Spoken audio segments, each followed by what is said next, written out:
E aí, galerinha, vamos dar sequência aqui ao pensamento do socialismo científico, ao pensamento marxista e hegelista. E aqui a gente está fazendo uma leitura do Marx, uma leitura do Hegel no pensamento marxista, que se a gente for pensar dentro das obras de Karl Marx, a gente vai pensar na crítica à ideologia alemã, tá? A gente vai perceber que o Marx vai dizer assim: os filósofos até agora só compreenderam a história, cabe a mim modificá-la. Isso diz muito da crítica do Marx aos pensadores idealistas.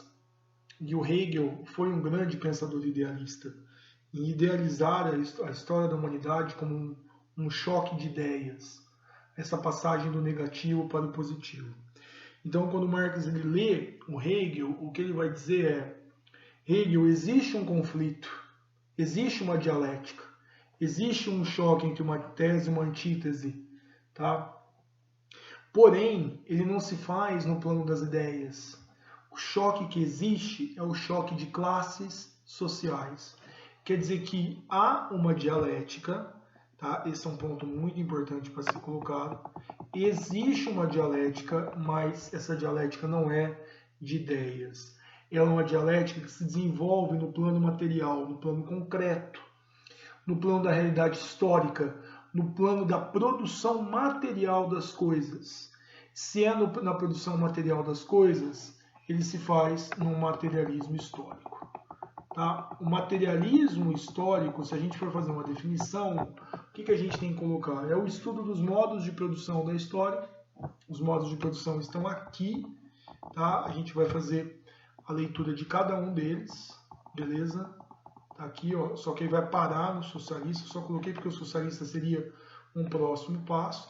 Então a gente vai fazer uma leitura desses modos de produção, ou seja, das maneiras pelas quais a produtividade foi construída, só que a gente vai fazer essa leitura por um viés dialético.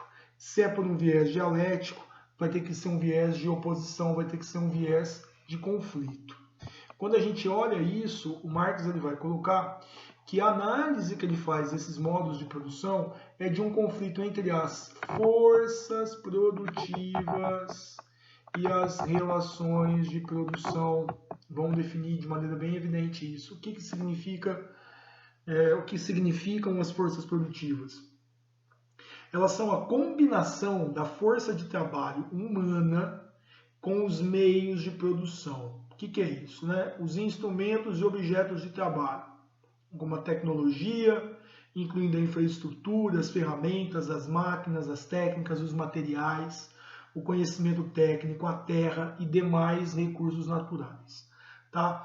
Elas são, portanto, todas as forças usadas para controlar ou transformar a natureza, com vistas à produção de bens materiais.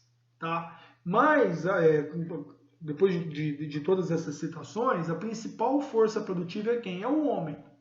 Tá? O corpo humano, a energia, a inteligência e o conhecimento. Pense sempre que essa é a principal força produtiva. Só que qual é o conflito que a gente vai estabelecer aqui? Qual que é a relação dialética?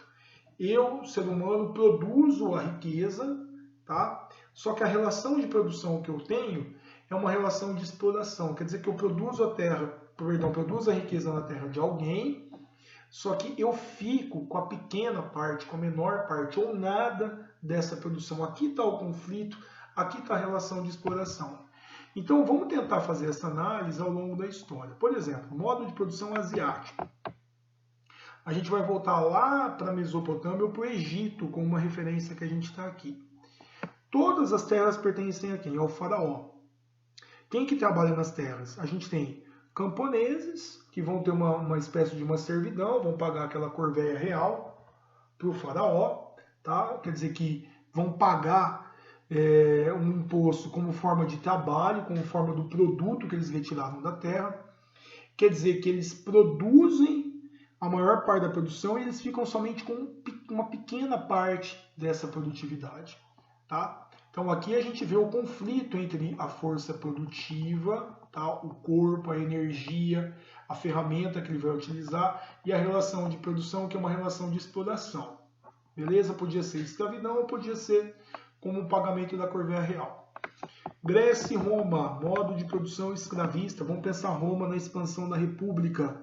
Nós tínhamos de um lado patrícios, que eram os donos das terras, e quem trabalhava eram os plebeus e principalmente os escravizados com a expansão territorial. Então o escravizado, ele realiza a força, ele é a força produtiva, porém ele fica somente com uma pequena ou nada, tá, da produtividade, né? Muito inferior à relação que havia no Egito, porque na escravidão ele é uma mercadoria, ele pode receber um pedaço para sua subsistência, tá? Mas ele se torna uma coisa. Seguindo aqui o processo histórico, a gente chega no modo de produção feudal, quer dizer que o dono das terras é o senhor feudal, o servo é obrigado a trabalhar alguns dias e entregar grande parte da produção ao senhor, quer dizer que o servo produz, ele é a força produtiva, porém ele fica com uma pequena parte da produtividade. A gente chega ao modo de produção capitalista, vamos pensar na época que o Marx está vivendo, a época da industrialização, a burguesia é a dona dos meios de produção, e o proletariado, ele exerce o trabalho manual. Tá? A gente vai focar na questão do trabalho daqui a pouco. Então imagina que esse operário, ele trabalha e é explorado dentro do processo produtivo e ele fica apenas com uma pequena parte que é por meio de salário. Quer dizer que toda a riqueza é usurpada por parte da burguesia. O Marx ele vai defender a destruição desse capitalismo para a criação do socialismo, que é o que a gente vai ver daqui a pouco. Então, fazendo uma análise desses modos de produção, qual é a conclusão que o Marx vai chegar? Que a história da humanidade é a história da luta de classes, ela foi o motor da história. Quer dizer que o que moveu a história não foi um choque de ideias, como Hegel havia dito. Tá? O que moveu a história foi um choque, é verdade. Quer dizer que foi uma relação dialética, mas de classes. Essa é a grande diferença do pensamento dialético de Marx e o pensamento de Hegel. Por isso que a dialética do Hegel está de ponta cabeça. Então, para Marx, era preciso colocar a dialética no seu lugar. E colocar no seu lugar era apontar que o desenvolvimento histórico se faz por luta de classes e não de choque de ideias. Tudo bem, galera? Disso dá para a gente entender um conceito que é fundamental dentro do marxismo, dentro do engelismo, que é a infraestrutura e superestrutura. Aqui a gente chega ao final daquela discussão do indivíduo e da sociedade, que a gente começou com o Durkheim no fato social, passamos pelo Weber na ação social e terminamos no Marx e no Engels em estrutura e superestrutura. Isso significa, na prática, que para Durkheim a consciência individual ela é proveniente da consciência coletiva. Para Weber, a ação individual, ou seja, o que o indivíduo vai ser, é uma relação com o coletivo, de escolha, está livre do próprio indivíduo. Agora, em Marx, para a gente entender isso, é uma relação de infraestrutura e superestrutura. Imagina que aqui a gente está construindo um edifício, né? Vai ser um edifício social, a gente pode pensar na própria pirâmide, que está aqui. E vamos imaginar que a estrutura do edifício que a gente vai construir, ele é baseado nas relações econômicas. Então, eu vou erguer pilares aqui, ó, tá? Que as pessoas não estão vendo quando a gente olha para o prédio pronto. Porém, o prédio ele precisa dessas vigas, ele precisa dessa estrutura, dessa fundação aqui, ó, para que ele seja erguido. E olha que curioso, então toda a base que a gente tem aqui, ela vai sustentar essa parte superior. Quer dizer que essa parte superior, ela depende da base inferior, tá? Da estrutura. Como é que o Marx traduz isso como é que Marx e Engels traduzem isso dentro da sua teoria? Que essa base econômica representa as relações, essa estrutura representa as relações econômicas de uma sociedade. Então, veja bem, cada modo de produção que a gente viu agora mesmo possui uma estrutura econômica. Então, o asiático possui, o escravista possui, o feudal possui e o capitalista possui. Então, vamos analisar dentro do capitalismo, que é o que nos importa. Se a gente tem relações econômicas capitalistas, se a estrutura é capitalista, quais são as características que a gente tem? Então a gente tem propriedade privada, a gente tem produção para excedente, a gente tem objetivo do lucro, temos comércio, a gente tem indústria, tudo pensando na produção de excedente e lucrar. Tá? Se essa base ela é capitalista, Essa parte superior, ou seja, a superestrutura, ela vai ser capitalista também. No que consiste a superestrutura?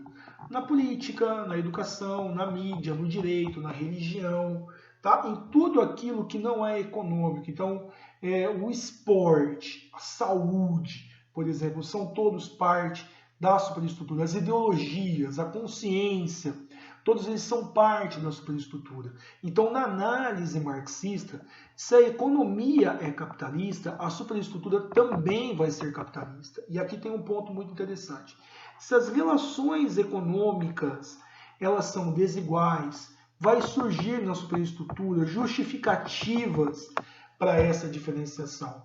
Tá? Então, por exemplo, vai surgir dentro da superestrutura as noções liberais, as noções meritocráticas, que vão dizer que aquele que trabalha, se esforça mais, consegue vencer.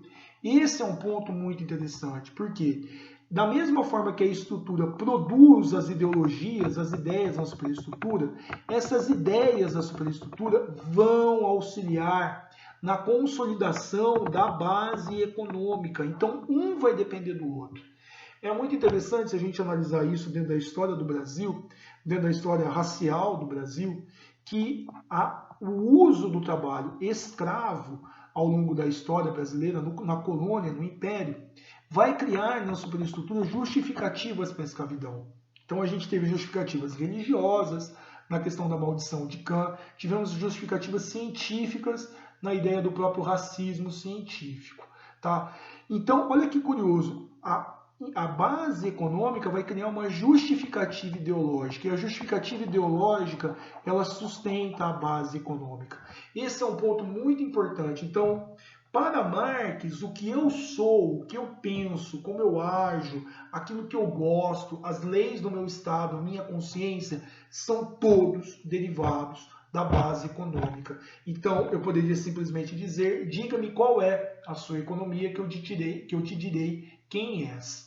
Por isso que para eu mudar a consciência das pessoas, a política de uma sociedade, o direito de uma sociedade, a educação, a mídia, o esporte de uma sociedade, a primeira coisa que eu tenho que atacar é a mudança dentro da economia. Por isso que o Marx vai defender uma revolução que destrua economicamente o capitalismo e mude a base econômica, tirando a propriedade privada e mudando para essa propriedade, uma propriedade coletiva, uma propriedade estatal. Daí a gente vai ter as interpretações do socialismo.